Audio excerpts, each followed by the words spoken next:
thing you've mentioned, and I was going to ask you about, going back a bit in the conversation where you've mentioned that the human mind is not burdening itself with thoughts while we are driving a car or while you're playing a guitar or something like that. Right. Which, obviously there's interconnection between the activity of the vessel and the ability and the capacity of the mind to think. Do you think that this is due to the fact that obviously when the mind, it doesn't have the capacity to talk with itself?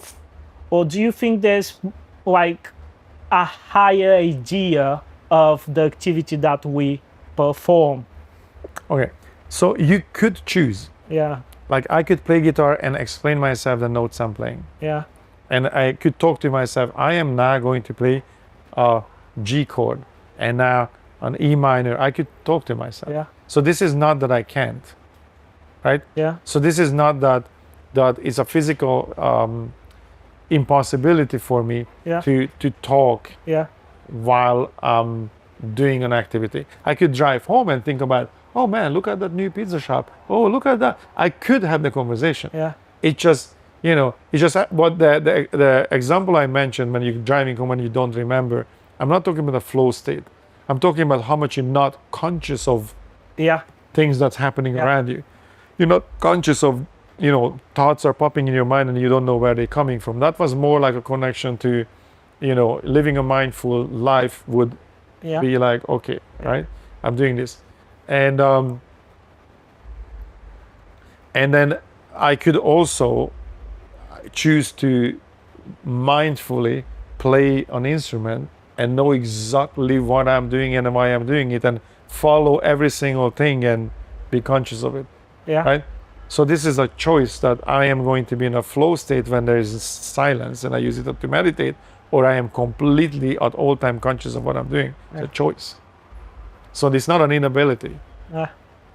It's a choice. It's almost like it's a cheat code, however, that somehow when there's a cheat code when somehow when you're doing those things, right, you find yourself in this flow state. Now, you can realize that flow state and catch yourself, oh man, I was not thinking, right? So now let's think and let's see what I'm doing. So you have a choice of being mindful and follow everything that you're doing, or the cheat code is that you can get yourself in these meditative states and flow. That's so interesting because when you think about it, that's the foundation of escapism as a philosophical platform, Right. You do things to help you to escape the reality that is burdening you.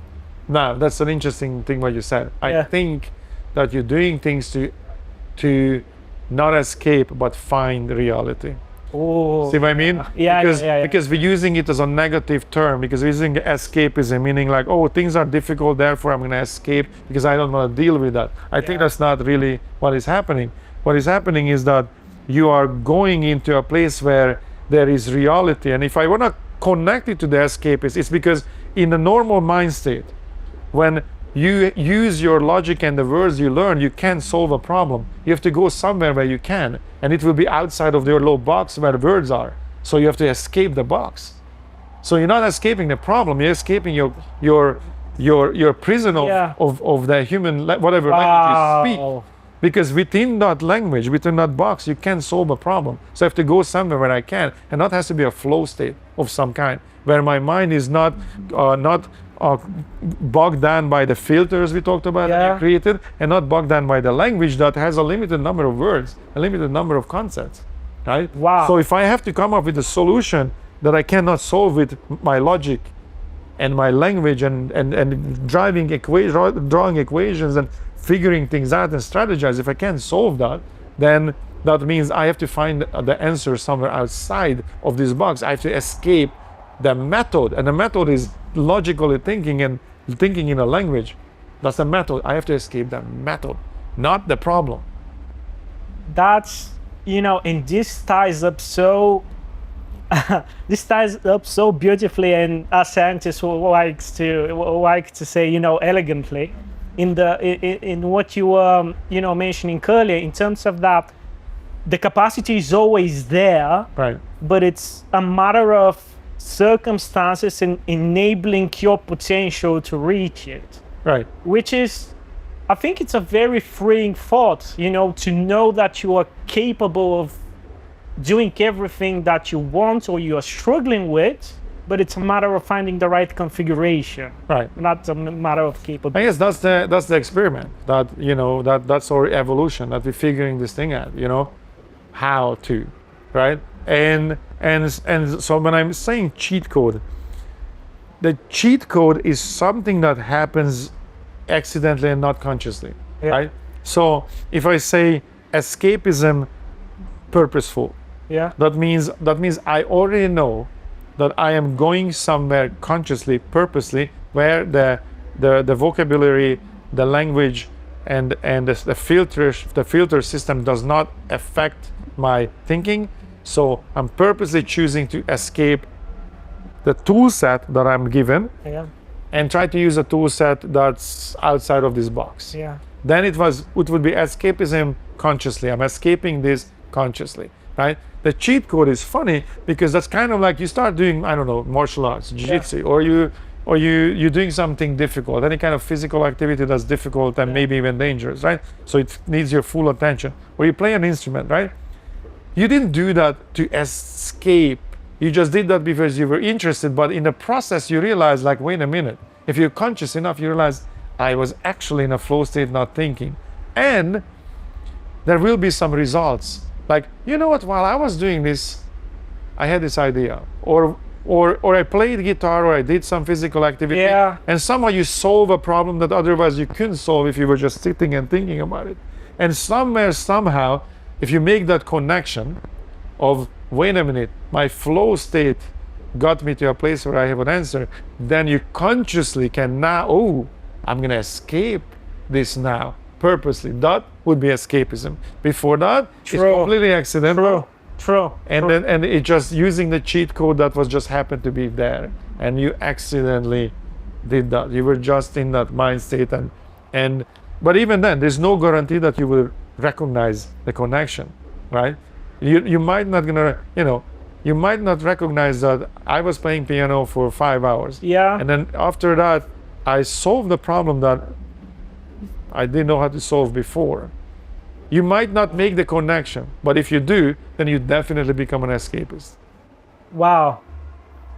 So, okay.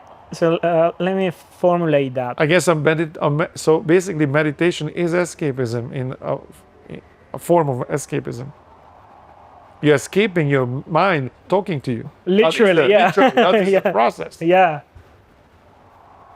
But so, do you think the burden that the human mind experiences in certain circumstances, everything that we're talking about now, is caused by these sort of filters that we've been talking about, in terms of that, if you're in certain circumstances, your mind is more inclined to associate, certain things or objects or whatever you are, and associate them with negative thoughts or whatever thoughts that would navigate you to unproductive impact. Yes. So you were born with unlimited potential, wide open, right? And what happened, you being raised and taught was circumstantial. Yeah. Right? So that means you were born as a baby with infinite potential and an uncultivated mind, and at that moment you were high as a kite and perceived everything, right? Yeah. And then your defense mechanism and your integration into the human society was dependent on where you were born. Yeah. To what parents, what circumstances, what country, really? where. Yeah. So right. So then you basically adopt the human mind. Will start developing filters and methods to adapt to the circumstances that you were born in. In the moment we were born, I think we all were born with the same infinite, uncultivated potential. As part of this. Right. That at that moment you can be anything. But then you are born in a war-torn country. Yeah. A whole different scenario. Yeah. You were born in a rainforest. Whole different scenario, right? And so you develop method and this filter system, right? In a rainforest, you will notice them poisonous snakes because that's important to you, right? Yeah. In different societies, other things are gonna be different to you. So this uncultivated pure mind, all of a sudden start developing mechanisms to fit in and deal with the circumstance this particular baby was born into. True. Now, True. can you go back to that? What is transcendental meditation? It really is. Transcendental meditation and certain processes is that you start meditating on very specific things. You start to take inventory of all the things that you've been taught. So I'm trying to go back to that uncultivated mind I was born with, to the pure form, so I can decide who I want to be. Yeah. Because everything I am was formed by the circumstances and my need to adapt to those circumstances. So I became this person, right? But I had a potential to be anything, but the circumstances broke me down into this form, Yeah. right? So if I consciously meditate on this and I start finding things that shape me, right? And then I can, with a human grown-up mind, I can say, okay, yeah, my grandmother said that don't cross your eyes because it's gonna stay that way. Yeah. Is this true? Yeah. Is it? If it's not, throw it out. Your grandmother also said that don't do this, don't do that because. Is that true? No, throw it out. You go back, I'll give you an example. When I was a little kid, it started this. I used to tune my guitar, Yeah. and every time I tuned my guitar, I was always kind of Yeah, worrying about the string string snapping, yeah. snapping and Yeah. hit me in the face. Yeah. I had this fear. Yeah. So I always tuned my guitars like that. Yeah. I did that for years. And then one of these meditation sessions when I was digging down and I found why I did that. And I realized that when I was a little kid, there was a commercial in Hungarian television, which was a life insurance commercial. And it was a metaphor. But as a kid, as a 5-6 years old kid, I didn't understand the metaphor. I'm just watching this commercial and I see a little girl playing a violin, right? And all of a sudden you hear, pow, the string just pops. Yeah. And the metaphor was that anything can happen in life. And the commercial came out, life insurance. You never know when the string of life Would breaks. snap, yeah. So you need life insurance. You never know what happens, so have life insurance. A 6 years old, like, wait a minute. The little girl's string popped and now she needs life insurance. Maybe it hit her eye. And in a meditation, I found this. Like, that's why I was scared of tuning my guitar. I'm like, oh, this is not a real information. It was an assumption that a little kid didn't understand. So throw it out. And I'm no longer afraid of that, right? I no longer have that thing. And so I gave you a very specific example. Yeah. But you go down in your path and you start to find hundreds and hundreds and thousands of these little elements that you were taught and then programmed you. and programmed and not true. So it's transcendental meditation really is going back and learn the code, your own code, the program you were programmed in, and start to look at the lines. I don't like that line. Delete. Yeah, that's not true. Delete. Yeah, it is true. We keep that. That's Can what you it is. really do that? Yeah. Like I just gave you an example. True. Yeah, I gave an actual practical, real example that this happened to me. Amongst other hundreds of things that I behave this way because, Yeah. and then is this based on reality or not? Yeah. Yeah. So and you start rewriting your own code, how you were programmed. Yeah. I'm asking because, from the perspective of psychology, obviously there are many disciplines in terms of constellations and how the way that your mind thinks is the way that it can encapsulate the problems of your generation, of your parents, of, whoever. So, I've been definitely very interested to know whether this is something that you can reverse. So it's very interesting that you mentioned. Yeah, that's exactly what it is. Yeah, because everything that you were taught, you're taught by your teacher, your circumstances, and your parents. Yeah, right. And you have to go back to that trauma. What is trauma?